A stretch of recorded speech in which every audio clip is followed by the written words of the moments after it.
It's a great pleasure to be here, and I would like first to thank the CTA for having this panel this year.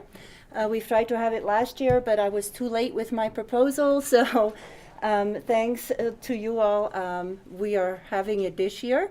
It's never too late to start this conversation, I think. And we would like to start, first of all, introducing all the members of the panel. Our moderator is Nicole Michelle Desaget. She has been co-owner of Translingua, which has an office in New York and right here in Boulder since 2000. She has a degree in translation from a school in Zurich, which I believe is fairly unusual for translation agency owners. Translation agency owners are not always translators or interpreters themselves. Sometimes they're just business people, so she has some serious street cred among us here today. Thank you.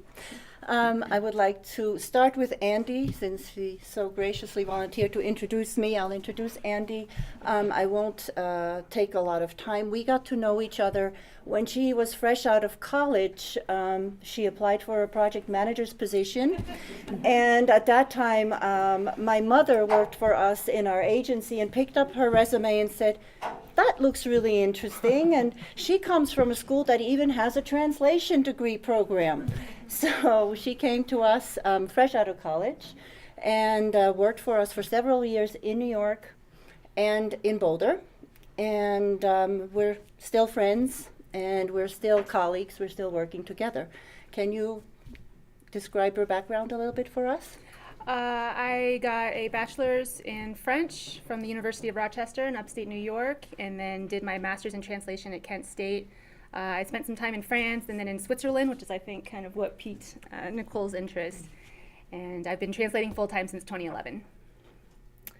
Next to Andy, we have Kelly Music. Kelly is an interpreter here in the Boulder, Denver area. And Kelly and I got to know each other professionally, actually, when we needed interpreters for a large conference in Estes Park. We have worked together ever since. We found many things in common, including this topic that we're going to discuss today. And we've become friends over time as well. Can you say something about yourself, please? Well, I am just so honored to be a part of this really important panel. And as Nicole said, it's never too late to start this conversation.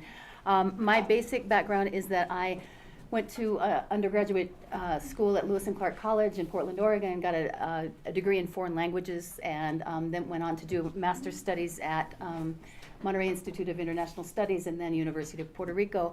I actually trained more academically as a translator, but the world took me down the path of an interpreter, so I have a lot of empathy and kind of understanding of the life of translation, but am an interpreter voice for this panel, I'd say, and do a little bit of work kind of gathering momentum around some of the things in the interpreter world that you all are doing as translators.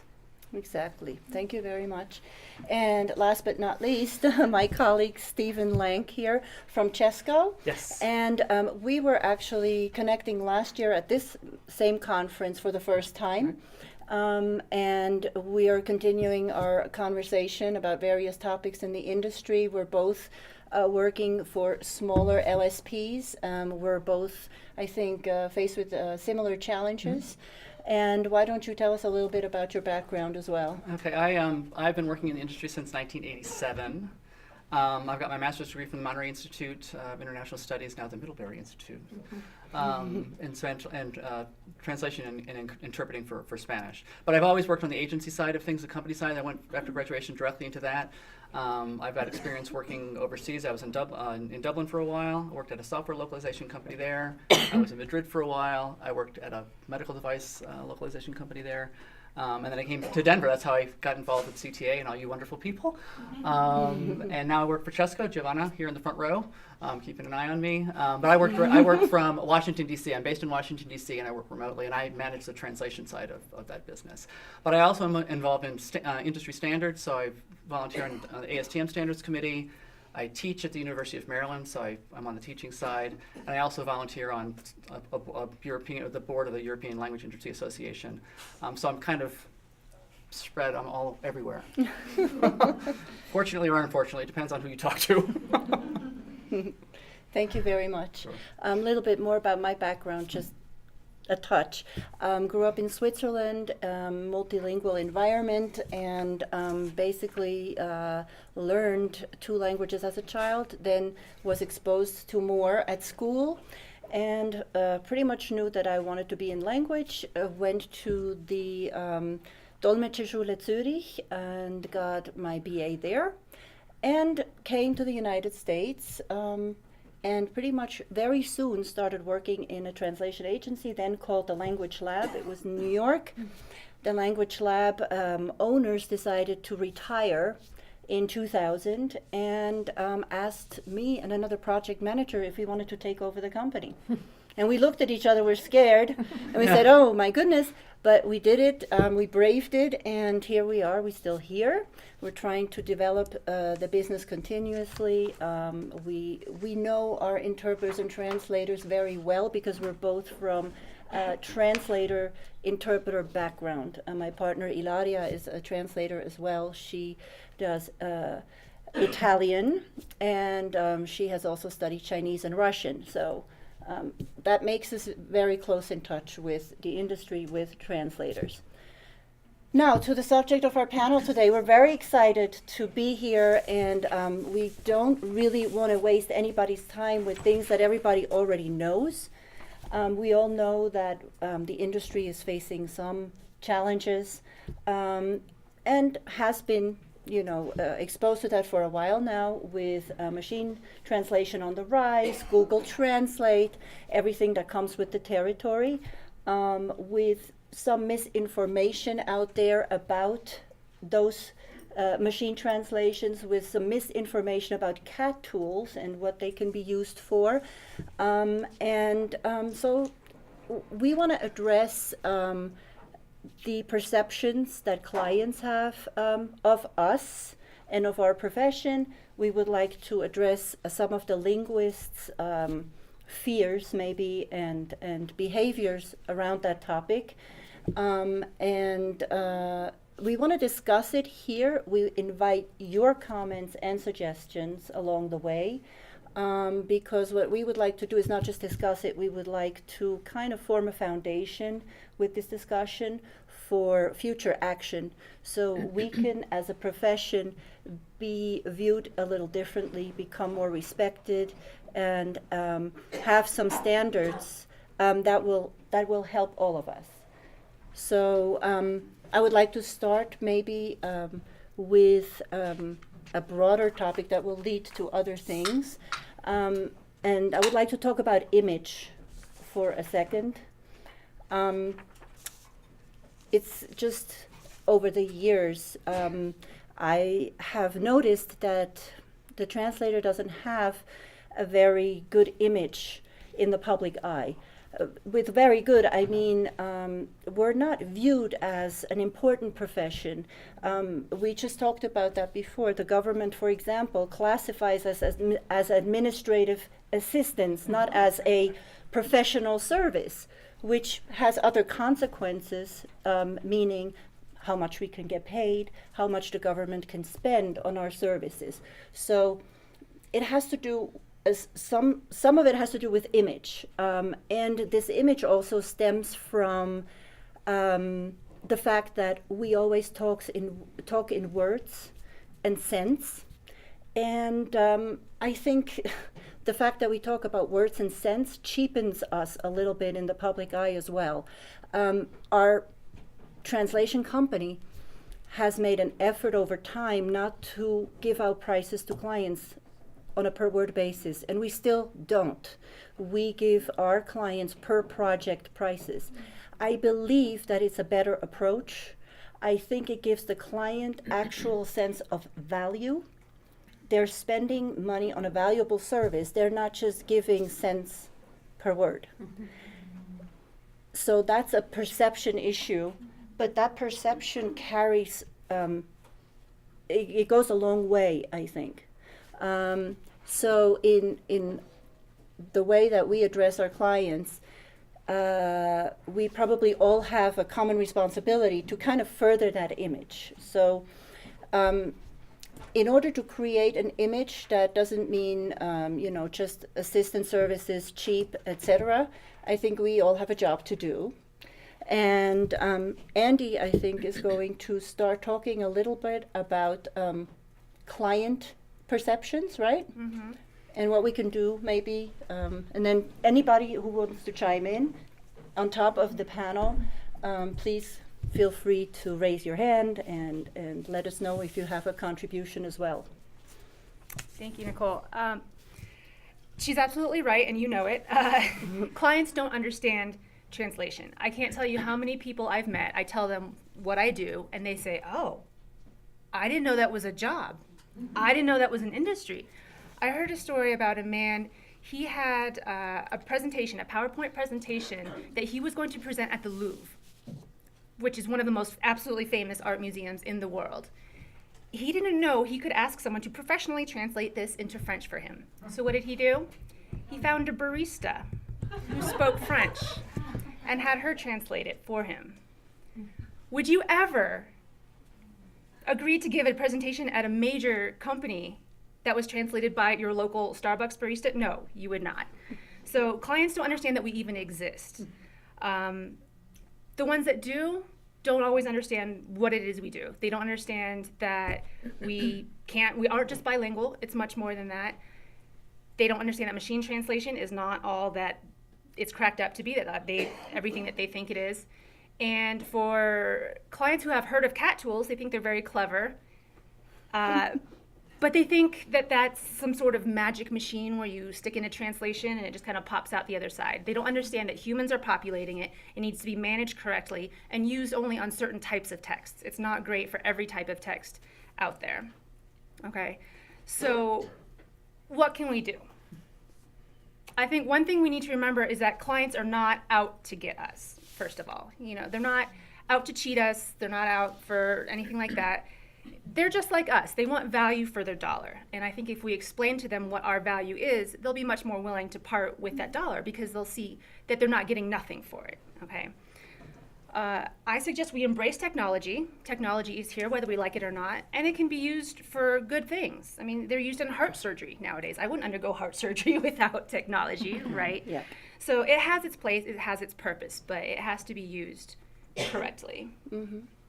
Well, and I would add to that. I mean, I think that the technology is here, and a lot of people are afraid. You keep hearing about, and we've been hearing for 30 years or for forever that MT is going to take over, and we're going to lose our jobs, and nobody's lost their jobs so far, and I don't think we're going to. And I think that, but the technology is here. People are in it. It is getting better, and people are expecting it to be used where it is appropriate to be used. And so I think what we really need to do, rather than looking at this technology and fearing this technology, is embracing this technology and seeing how we can influence how the technology is developed, how the technology is used, and how we ourselves can acquire the skills that we need to use this technology ourselves, and the skills that are needed to do, instead of saying this MT is going to take away my job, develop the skill of a post editor and learn how to do that, and turn that technology into something that you can do as a skill yourself, as a service that you can sell yourself, to add to this, your sort of toolbox of things of services that you can offer and things that you can do, rather than just running away from it. Because I think that anybody who says, I'm not going to touch MT, I'm not going to work with tools. I know that I, as a company owner, we use CAD tools. Right. We have to use them. If I have somebody who says that they can't or won't, I can't work with you. So rather than do that, look at what you can do, how you can use it, and try to influence how it is used, rather than just ignoring them altogether, because you're just shutting yourself off from opportunities that way. There's work out there for everybody to either do with or without tools. You can make your decision whether you now want to use the tools or not, but to my mind, why cut yourself off from more work? You sort of add to what you can do and the services you can offer, and you'll get yourself more business, I think. And I think an important part is also that we talk to our clients. I think client education is key. Explain to the clients what the tools are helping us with. Explain how they're beneficial to them, and work with the client. Get them to understand how we can bring them added value with the tools, but also with our human knowledge. And so they will understand that the tools are not working by themselves. Like Andy said, magically you get that translation that you stick in the paper, it comes out at the other end. But, and as Kelly mentioned in her presentation earlier on, she mentioned that interpreters are also cultural ambassadors, but we as translators are also cultural ambassadors. There's a lot of cultural consulting that goes into the translation process. That is not the part of the machine, though. Right. So Right. we have to show our client that it's working together. Right. And I think as an individual linguist or as a company, there's a responsibility to go towards the client and educate them, because there's way too many misconceptions out there. Nicole, if I may, I was just thinking of this idea around machines and professionals using the machines, and you brought up the heart surgery piece. This last summer I had a few surgeries, and the surgeries happened miraculously well because of robots. But the surgeon didn't walk out and go take a coffee break and leave me with his robot while I was being operated on, right? So in that same idea, we have to realize that just like the medical, profession, educating our clients in that kind of way. Well, and I would like that's exactly because the technology should be used to support the work that the translators are doing, not the other way around. And I would say that with on the translation side, translation memory technology, CAT tools were kind of imposed on us. We were not involved in how these were developed. They were developed early on as a means to sell to direct clients to use, which was then imposed on us. So we're stuck with that and sort of dealing with that all along. And the translation community has been coming up and catching up with that, and now new tools are being developed more with the input from translators, so they're getting better. I think the interpreting community has learned from that, and they're doing a better job in asserting themselves. We are the language experts. Help us help you develop a tool that's going to work. So I think that the interpreting community has learned from what we did wrong, or on the translation side, and the technology that's being developed for interpreting, remote interpreting and the like, is Right. being developed with interpreters. Exactly. So it has a better chance of succeeding, not only with end clients but with the interpreters themselves. I Thank think. you, translators, for being the guinea pigs on that. Yeah. Hard-won facts. Yeah. Right, Lessons. and in addressing linguist fears, maybe Kelly, you could say something about that.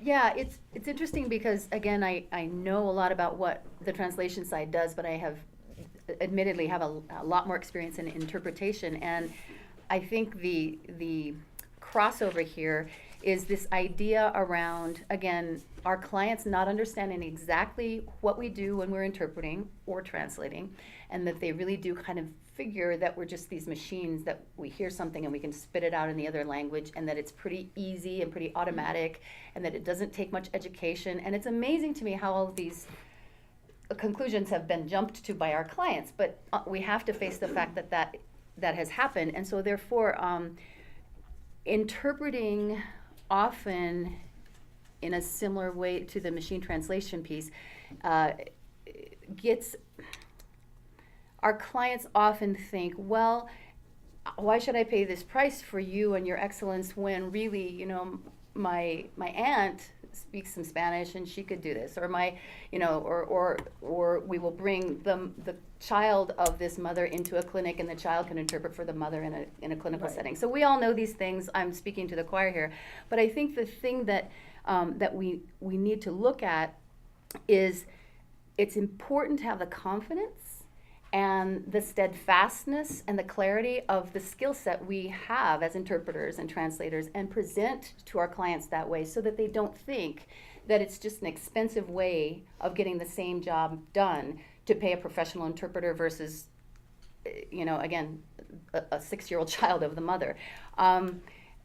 We have so many situations, and I think this has a lot to do with kind of respect for and kind of a ethnocentrism, at least in the United States, around English. And if you live here, speak it, know it, and if you don't, figure it out. And so I think there's a piece that comes in there. But I think educating our clients on how important it is to have professionals is is like a consistent duty all the time.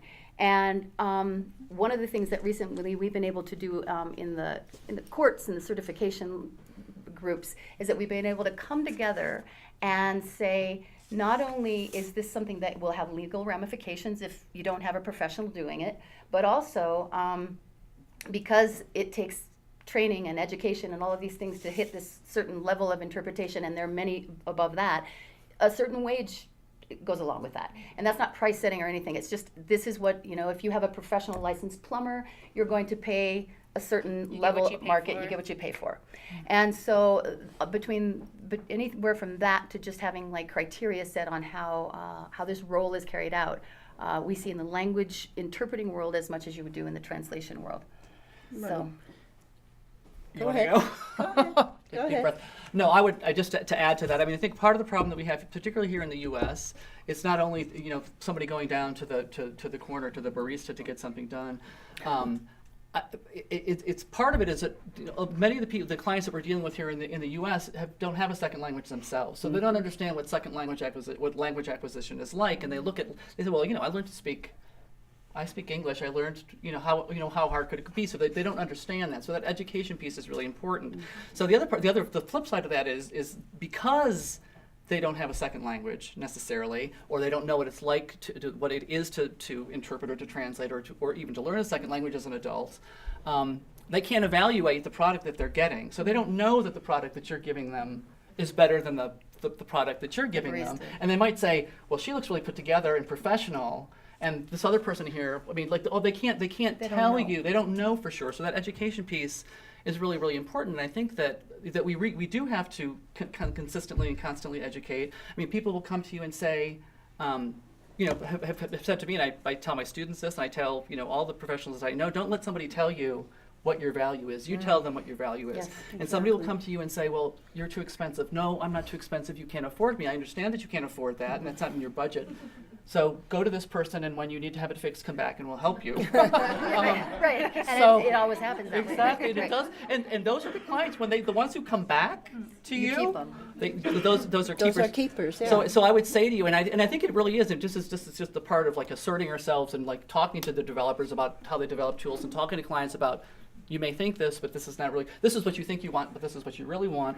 We're not necessarily very good at asserting ourselves and telling Right. people what we're good at and being clear on what we know versus what they don't know. Just because they want something doesn't mean they get to have that the way that they want it. They need to understand what the rules of the game are and what the standards are. So I would just say to you, this is your career. It's an important. It's your life. I mean, if you're anything like us, this is what I eat, sleep, and breathe. So you cannot let your career happen to you. You need to take control of that, and there are going to be people out there who don't want to pay your fees, who Right. don't understand the value of what you're providing and the work that it takes for you to do your job. And that's fine. There's other people that can do work for them. Move on to the other people, because you will find people who value quality and value the skills that you have. It's not going to be everybody. But every day more, and I think that's Right. a really cool thing. Well, I think what's important is one point is that a lot of translators and interpreters, I think, don't recognize their own worth. Yes. Right. We think about how much should we charge? Well, how much does she charge? How much does he charge? That's what I'm going to base it off of. You have to think like a business person. You have to think about how much is it worth to your client? How much is your translation going to save their bottom? How much is it going to open up their markets? If you translate this website into French, for instance, how much money are they going to make from France, Belgium, Switzerland, Right. half of Africa, Canada? What's a dollar value to Right. that? Mm-hmm. Right. Without It's not you- about, how many cents can I make today? Right. What does this mean to your client? Think about that. That's what you are worth. Right. And that also, I think, is often the first fear of a young or up-and-coming translator when they graduate from a program, or whether they graduate from a program or not. That's a whole different story that we're going to address later. But is that first step into the translation world. I think all of us experienced translators can help them make that step a successful one. I think we need to extend ourselves and really go into the job fairs, the universities, and help them understand the market that's out there, some of the mechanisms that are out there. So when they come out, they don't, I mean, I had a student come up to me.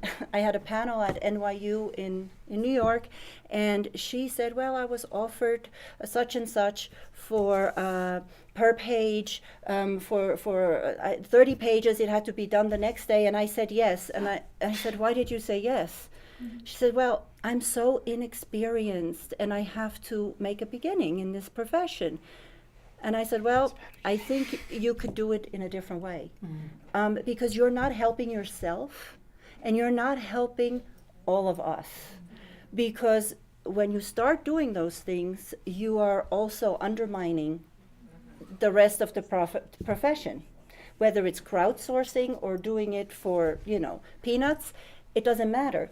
But it's not the right approach. So I've started talking to these students, and I think all of us can do that. All of I us. think also in that specific situation, the client doesn't understand that they are paying less than market value for a less than market value product. Right. So they think they are paying a reasonable price and getting a crappy product. And suddenly this is their vision, this is their image of translation. It's an relatively expensive thing, and it's never going to be very good. There you go. So that's not a good way to start. I understand that mentality. I was there once upon a time myself, but there have to be other ways to break into the profession. In fact, this is such a great segue. I was thinking about how when I first started in interpreting, it was very hard as a new interpreter, even out of grad school, to come and have any kind of sense of where to start, how to start, what the parameters were, and frankly, the interpreting world was not very welcoming. And I am so grateful that today, and I teach as an adjunct professor at Community College of Aurora, and we have programs of people coming out, and everyone's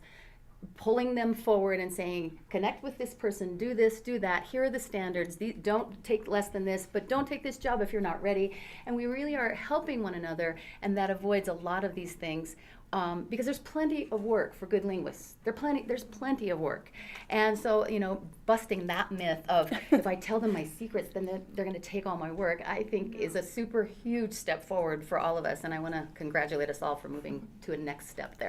And I'd just like to support that, because I think, it's you were saying this is something that we all should do. I would take that a step further and say it's our obligation to mentor people that are coming in and to help them, because I have many students that where I teach at the University of Maryland, I have a lot of people who are working in the market who are coming back to get a credential, and they are just. I teach a class. It's essentially translation as a business, and they are so grateful for the information that they receive, because in the field nobody wants to talk to them or tell them anything.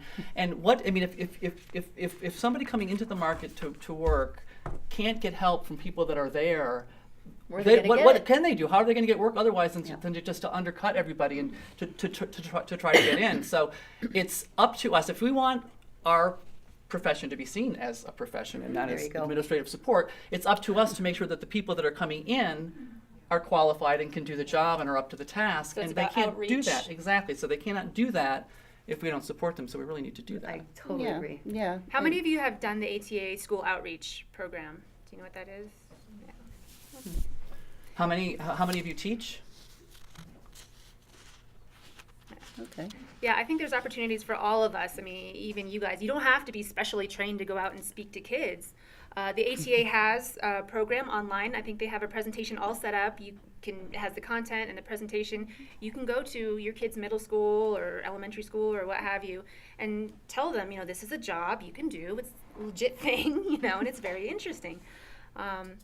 I did a career fair. Yeah, I did a career fair for 7th graders, and it was wonderful. None of them had ever heard of translation. I showed them an Arabic dictionary, and they were their minds were blown. Half of them didn't know what Arabic was. That was already a step. But Right, yeah, there you go. No, I was going to say, there's all kinds of things that you can do in your community. You can go to the high schools, because I spoke at a high school in Pittsburgh the other day, and they were just eating it all up. And Wendy here from Metro State has a program with students who would love to hear from any and all of you probably to talk about what you all do in your careers. So any opportunity that you get to go and talk to people about what the profession is like and let them know that there is a profession. One of the bigger problems that we have, I think, in the U.S. is that so many of the languages that we need for work that is being consumed in the U.S. are not languages that are taught in school. Right. Right. So there are a lot of students in our schools here, in our high schools, or who are heritage speakers of languages that are needed in the community. And they don't necessarily understand that there's a career that they can have with that language, and we need to get the word out to them that they can do work, they can contribute to the community, and they can make a living doing that work. Right, but then we also have to push for certification or qualification Right. for more languages because Correct. then exists to this day. Right. And I exactly. think that kind of segues into a topic that Right. you brought up with me in terms of regulation of our industry. Right. This is always that, This is a scary word, regulation. Nobody wants to hear Right. regulation. But I mean, so is it a plus or a minus that our industry is essentially unregulated? On the one hand, it makes it very democratic, right? Anybody who wants to can come in, hang up a shingle, and be a translator and interpreter. That's all great. But the downside is that anybody can come in and put up a shingle and say that they're a translator and interpreter and do that job. So other professions, I mean, we were talking about this earlier. I mean, just because I watch LA Law doesn't mean that I can go into court and defend somebody. I watch Right. all however bazillions of seasons of Grey's Anatomy, but that doesn't make me a heart surgeon. So just because you took high school Spanish doesn't make you a translator and interpreter. And so we need to get serious about ourselves in order for us to be taken seriously as a profession. So what does that mean? Does it mean that there's a it would be great. A lot of countries have a certification process for their translators and their interpreters. We don't have that broadly. We have different certifications with different organizations that can be helpful, but there's nothing straight across the board. In the state of Colorado, you have to have a license to be a beautician, and you have to jump through all these hoops. To open a barbershop, you have to do this. To be an accountant, whatever. If you Google interpret, if you go to the DORA website and you look for interpreting or translation, it's crickets. There's nothing there, and so people don't know. We get RFPs all the time, requests for proposal for people who want organizations who want. They have 100 languages that they need to translate into, and they say, we absolutely cannot work with you unless all of your translators are ATA certified. I'm like, well, good luck with that. there are not 100 languages that are certified by the ATA, and where there are ATA certifications, those are the people that we work with, but there are not. So we have to have a conversation, I think, about what kind of credentialing needs that we need to have. Different states are working at different paces. The state of Washington has a union. And they're the West Coast seems to be way ahead of all of us, and they're doing great work. We have nothing here in the state of Colorado. New York? New York is working on a union for interpreters. Right. And I'm in touch with them on a regular basis. They're making good progress on it. I don't know if a union, nationwide is the solution. I don't know if another program or another institution is the solution. But I think in order to be sustainable as a profession,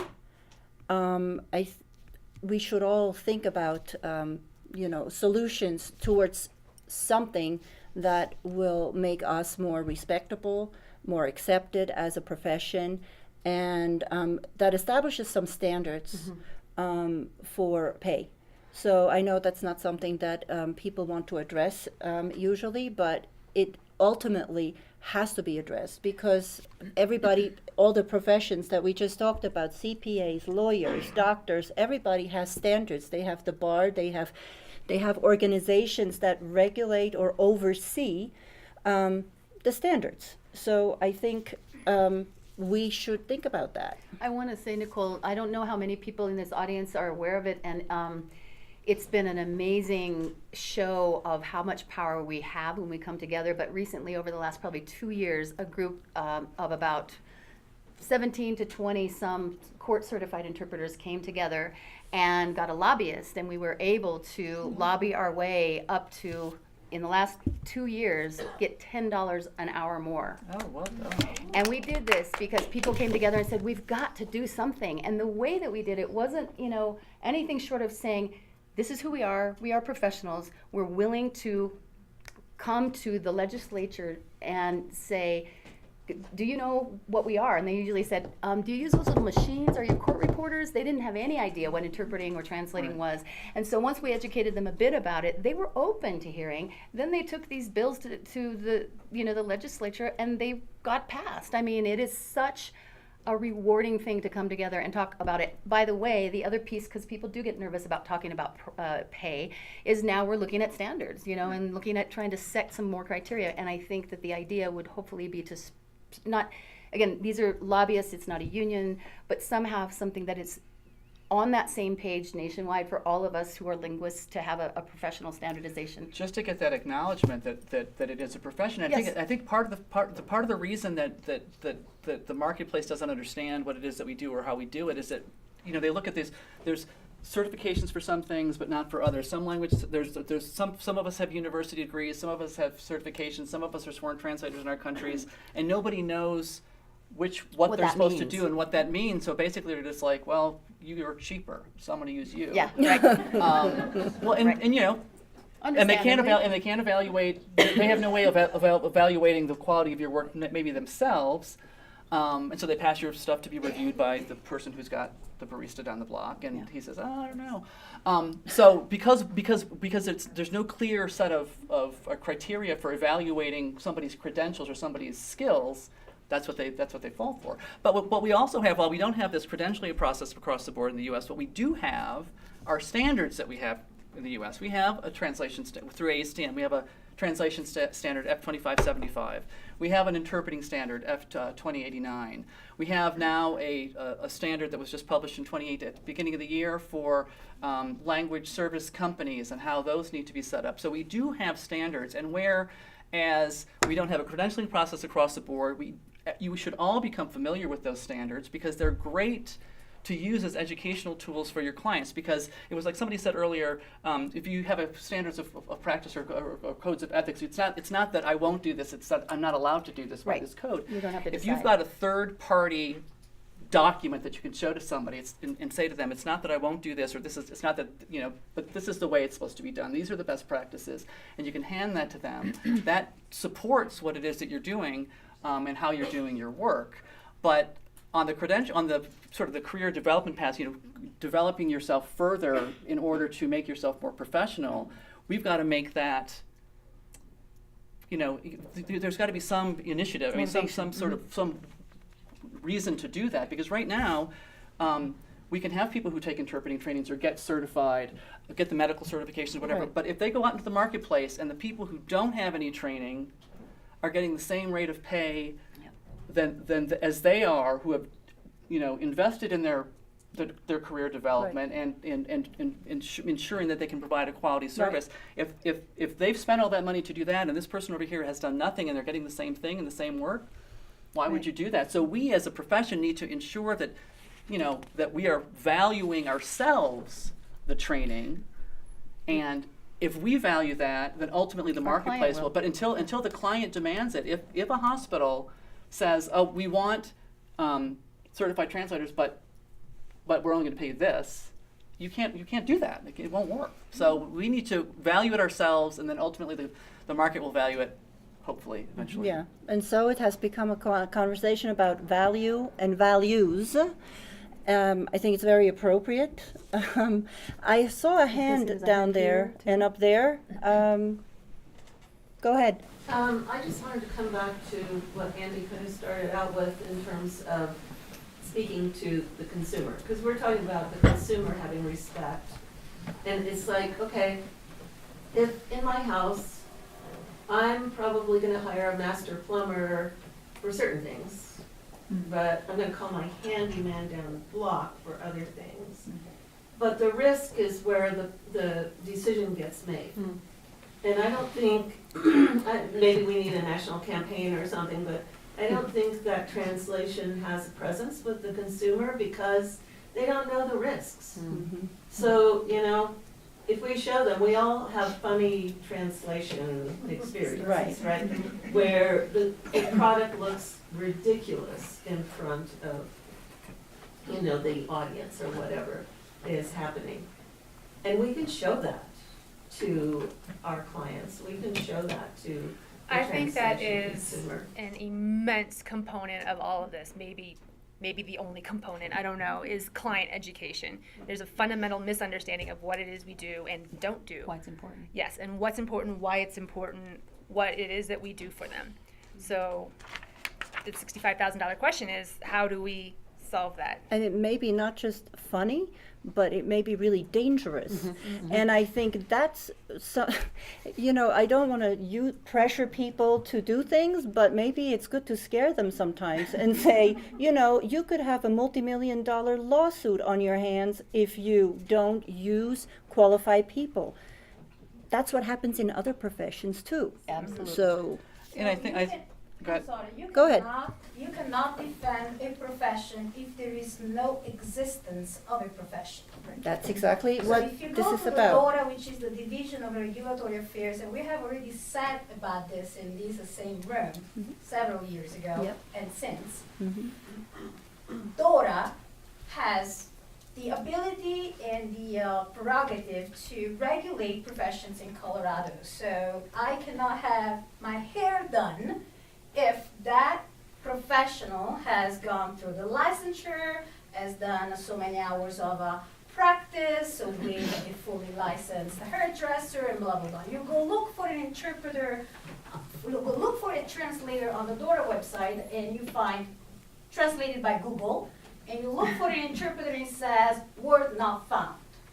So 2 years ago, we started what's called a sunrise application.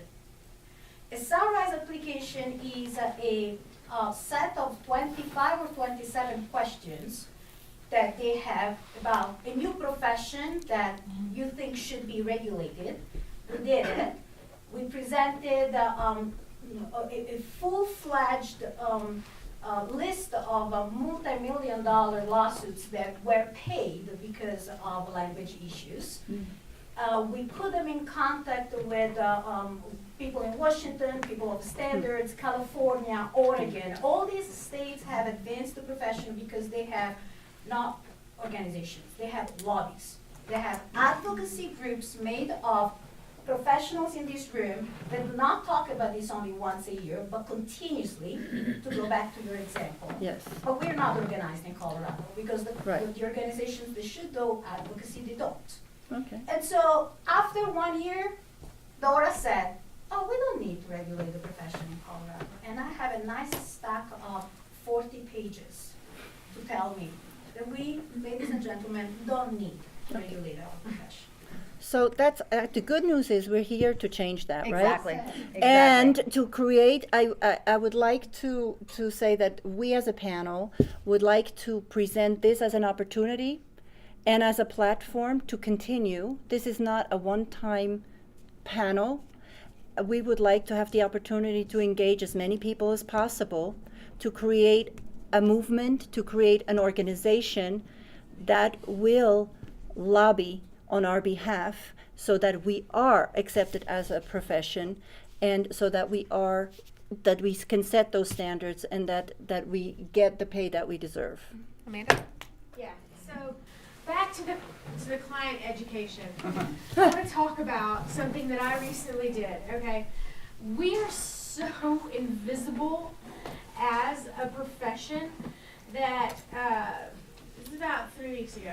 So I have even though I'm a freelancer, I have a corporate membership with FACC. I just went ahead and sprung for the expensive level because I wanted to have the extra benefits such as the ability to have events and to be able to advertise as a company and things like that. So I decided to host a client outreach and education event because I understand how important it is to do that.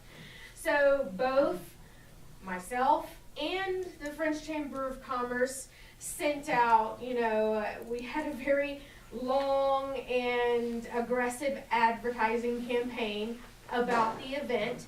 The text that we sent out was very clearly targeted directly towards businesses looking to expand overseas and how do you find the right translator, how do you get the most out of your translation buck, and things like this, okay? So it was very clearly for businesses. Came down to day of the event, and all of my audience, except for one attendee, actually two attendees, were all translators. And three agencies. So one of the attendees was a client I had already started wooing several weeks ago. I was appreciative that she'd showed up, but really that wasn't a new lead because I'd already started, talking to her and everything. So we're so undervalued and invisible as an industry that you can't even reach a chamber of commerce that is composed entirely of businesses to come listen to us, So how do we overcome an obstacle like that? Any thoughts? Eliza had a question. Well, it's not in relation to what she was saying. These are all very valid points about having to educate the client. Like you said, we all have our nightmare stories. Like one time I received 100,000 word document. I wanted it turned around by the next morning. So, this is, but I think there's another really important component, which is the translators themselves. I've got to the point where I won't even edit people's work anymore because I don't want to retranslate. And Kelly, you said that there is a lot of work available, and there's plenty of work. You're right, I agree. I'm a translator, not so much an interpreter. But both, yeah. So there's plenty of work, but there are plenty of really poor linguists. Right. Extremely poor linguists. So the educational outreach programs, these are fantastic things, but how do we weed out the people that are already entrenched and they think that they're, Well, and this is the they're hard making thing. money. Here's the thing is they're making money and they're like, I'm making money, why am I Well, gonna this change? is the thing. So it's Like, our it's job not- to convince those clients who are working with those linguists who are not trained, who are poor linguists, that they're losing money, that there's a problem. And what I have found over the years is that on the government side, they understand risk avoidance, right? So they don't want to be sued. And on the corporate side, they understand ROI and brand erosion. So if you can show them, if you can illustrate to somebody, Right.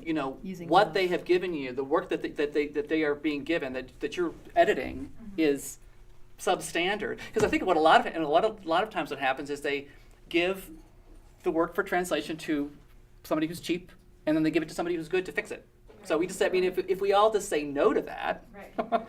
More than say no, you should start and send all the draft changes. Mark it up and send it back, If yeah. you want, I can retranslate that for you. Oh, I've done that many Yeah, times. right, Right. And now, I like everybody I Exactly. work with, they know don't send her editing. Because you can still not judge your edit. Right. I think that One it's more suggestion I make for us to communicate to the companies that provide bad translation to just complain about the bad translation as customers, not as potential providers. Service Because providers, as yeah. potential providers, they could always think, yeah, because you wanted to get the job into the other. Right. But if you say, there is this manual and that bought your product and it doesn't mean anything, and that's it. I just complain about the quality of product, just Sure. like, okay, I bought this player, but it broke after 2 weeks. Yeah. I think what you can also do is give them the retranslation and tell them, show this to a native Spanish speaker, show this to a native Arabic speaker, and ask them what they think. And that will tell them. Deborah, you had a question? Oh, I did. We were just in your presentation, which was brilliant, by the way. What you were saying is very present in subtitling in Bulgaria. One company decided to fire all the Bulgarian translators and to go with Google Translate plus a reviewer. The Bulgarian public complained so much There we go. that they stopped the program. So if you have to complain, please complain. If any platform, Hulu, Netflix, any platform, they have, how did you like this title? Go in and you can type. So if you see stuff, we really, really have to complain it. when we're the public. Okay. But how do you do that when you're a translator? Because if you're complaining about the garbage work that's coming into you all the time to edit, then you're like, she's such a complainer. We don't want to work to her because she's always, negative Nelly or whatever. Well, it depends on who you're working with and and who's listening to you. I mean, it's you might be up against somebody who maybe you just can't work with that company. I mean, Yes. if some people can't be convinced. If they So don't, it's your choice. You have to just walk away. exactly, and if they don't value your input, well, if they don't value your input, maybe they're not worth it Yeah. as a client. I think there are constructive ways to. Okay, we have somebody over And here this woman too go in ahead. the plaid shirt. who's dying to talk. Yeah, sorry, you're in the dark over there. Sorry. I'm not liking this whole conversation, for a couple of reasons. One is that, actually, I think my clients understand me only too well. Most of them, in any case, I translate German into English. So many of my clients are well-educated people who have good knowledge of English. What distinguishes them is they either work for an agency or they are the end users. The people who work for an agency have essentially the same background as myself. They have chosen sides. Really. And I know they understand me. I know they understand what I do. They are not in the business of rewarding me for that, if it can be avoided. You're talking about the agencies you work for? Yes. Yeah. Well, there are going to be some agencies that are like that, I'm sure. Well, I think many people who work for agencies have to make a choice. At least try to maintain a balance, put it that way. And then the direct clients, many of them actually have pretty good command of English. What they don't have in my case is trade words, technical terminology that would allow them, so they see the whole thing as their level of knowledge plus a little more. And if only they did a little more, they could do what I do. Right. That doesn't depress me too much, but it wants me to stop calling myself a translator. It makes me want to call myself a language consultant or a communications consultant. Right.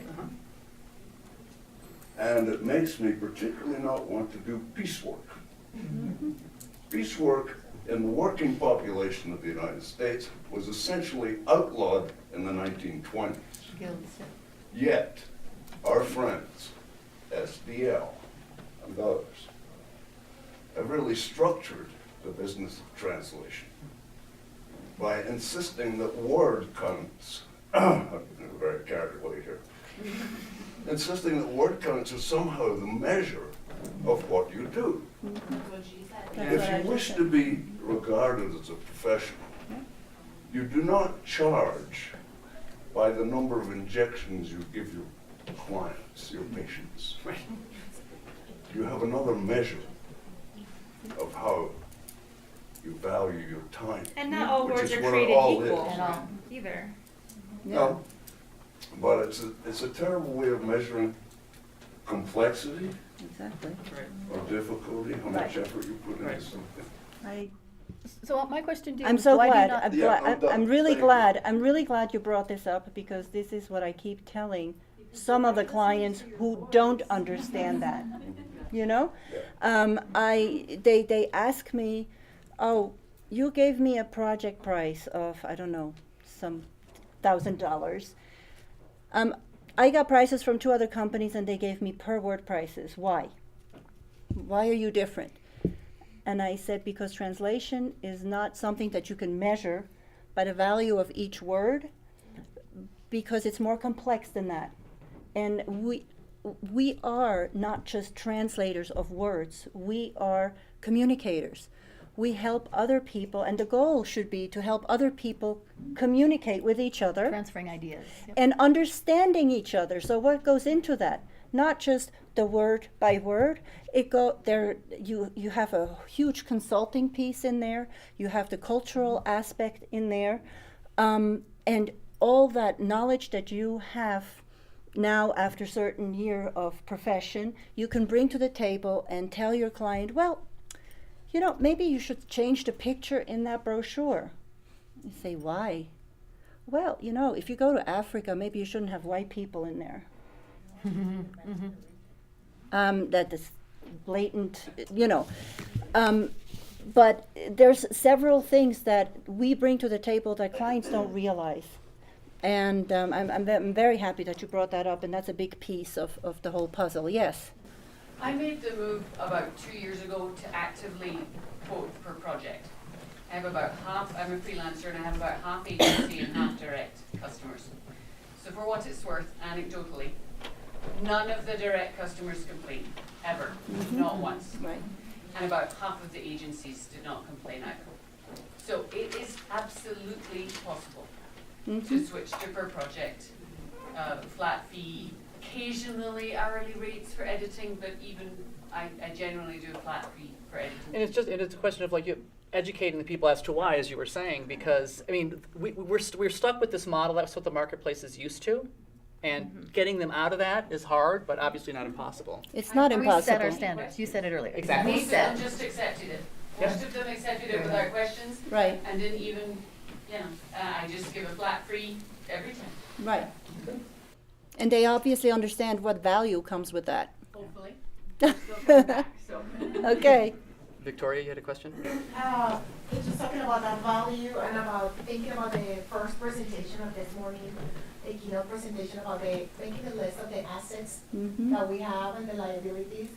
And it ties with what you're saying, that when you know and you are sure and you feel confident about what are you bringing to the table when you are presenting yourself as a translator to a client or an agency, it's clear for you what you're expecting for this trade, from this exchange.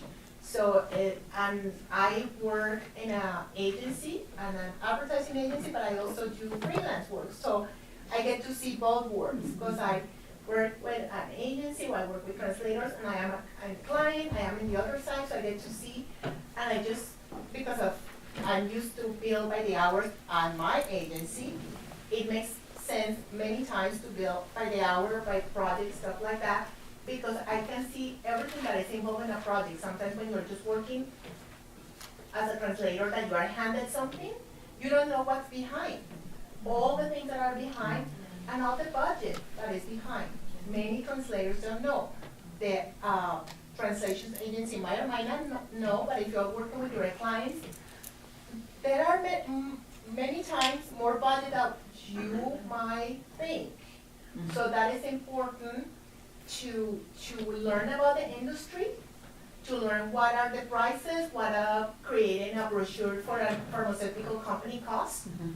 I mean, that is not something that you might Google, right? But getting that information will help you to know what the translations is vital, because this is going to the entire country, and this is going to be printed 20 million of these, or 15 or 5 million. Yep.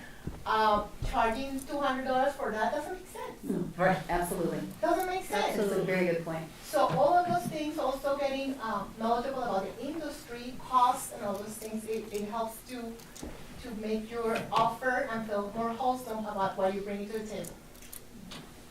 Very good I would point. just like to add, I don't know if I'm the youngest here, but it's bothering me, something that you said before. And I would like to push back a little bit on that, in the sense of education. I am one of those young guys that is starting in this business, right? And it's a constant question. I think you all have been there in that position in which, how much do I charge? How much should I do this, you know? And I think that before, when you mentioned that about that student in NYU, and you told it that type, to that kind of approach, I would have said back off, and I would have said, I'm not gonna follow this profession. Because I think that those are the things that we need to hear, right? And from the program I come, they don't teach me about this stuff, right? And it's a translation program, right? And it's a BA, and it was an interdisciplinary study in translation. But I don't know. I think that Kelly, right? She actually came from the same university, where I think you did the master's there, right? I don't know if they do that in the master's degree. They didn't tell you a thing about what to charge or business, Right, not at all. so I think that we should be really careful with this new generation that is coming too, because we're unable to see it either. You know, it's like the same thing happens, I was a professional ballet dancer too, and this happens in the ballet world. Like, we have all these many people coming and they go and study, right? And they get this degree, and then they start dancing. And then you have this person who has been dancing since he was 14, and he has all these competitions, all this money, and all this stuff, you know, put there and that work, and then he doesn't get hired because he doesn't have a bachelor's, for example. And then those are things that we as dancers, we have to go back and see and explore, because no one teaches like what to do when that situation happens. So for me, it's really hard, and I push really strong in that kind of stuff, because I think that is something that we might have not seen, and we might need to work together. Sure.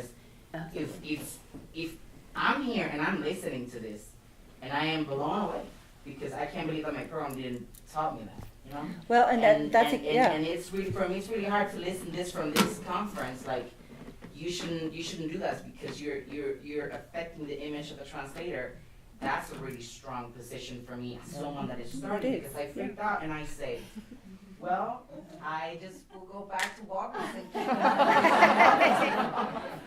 So I think that education is important, and I am a student in Spanish Portuguese department at CU, and I think that universities are really good hubs to start, for example, and do that stuff. Like, I have many coworkers that they're not certified. I'm not certified, and I've done translations, right? But my BA is in translation. I'm doing my master's in linguistics. And many of them are not certified. They just do translations on the side because they teach Spanish to their native speakers. But I think that we should act one that is, you know, the first timer here in this kind of conference. I think that I raise my voice for those that we're racing, like we're coming up, and we're unable. We are how's the word, like, ignorant, right, in this kind of stuff. And I think that I need people like y'all to say, we're here, right? That's exactly it. So yeah, I'm sorry that I push back in that sense. No, Because that's I need, really good. I need you all in my life. That's right, and that's why we're doing this, because I think we all have to embrace the younger translators who are coming out of the program and give them the tools to be successful in the profession. But that's the obligation of all of us as well. We have one more question over here. I just wanted to circle back around to the whole education, client education piece. I think that what we need to do is threefold, because really everybody's our client. We need to educate our actual clients.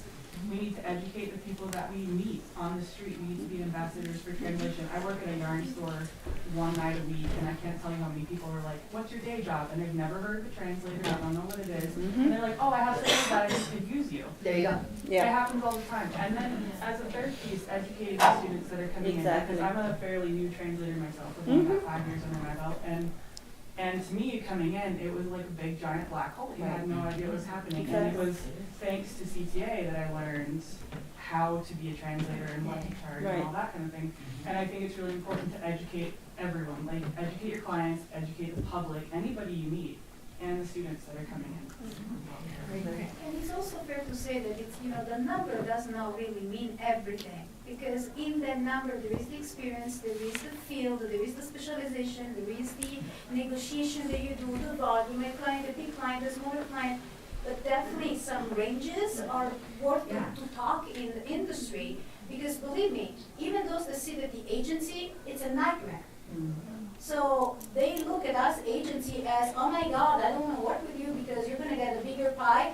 Well, we also have costs. So there is always a way to learn. And, you know, learning about each other's role, it opens an entire perspective, because like Veronica said, if I sit as a translator, I only see my little pond, and I don't see what it takes on that pond, because we take years in developing clients that one translator can mess up, and it's gone to someone else.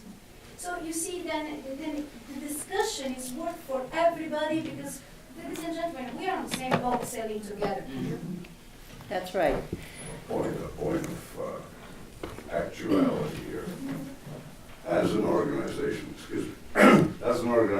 ATA may not recommend rates for translation work. We all know that. Right. It's a violation of antitrust law.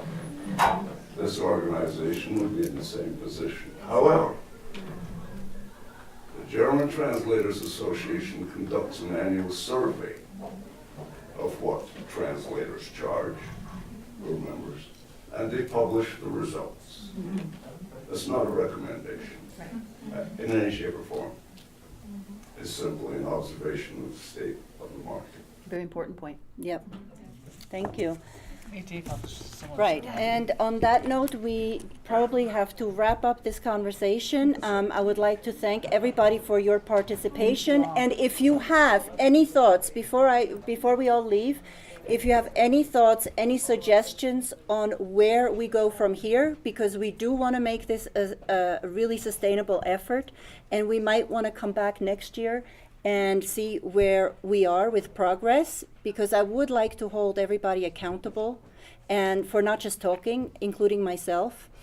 I would like you to get in touch with Kelly, Andy, Stephen, myself. We can all exchange information throughout the year. We would love to hear from you for suggestions on how we build on this and where we are going to go to make our profession a real profession in the United States. And yes, well, we're a whole nation though, and yeah. So thank you all, and have a good evening.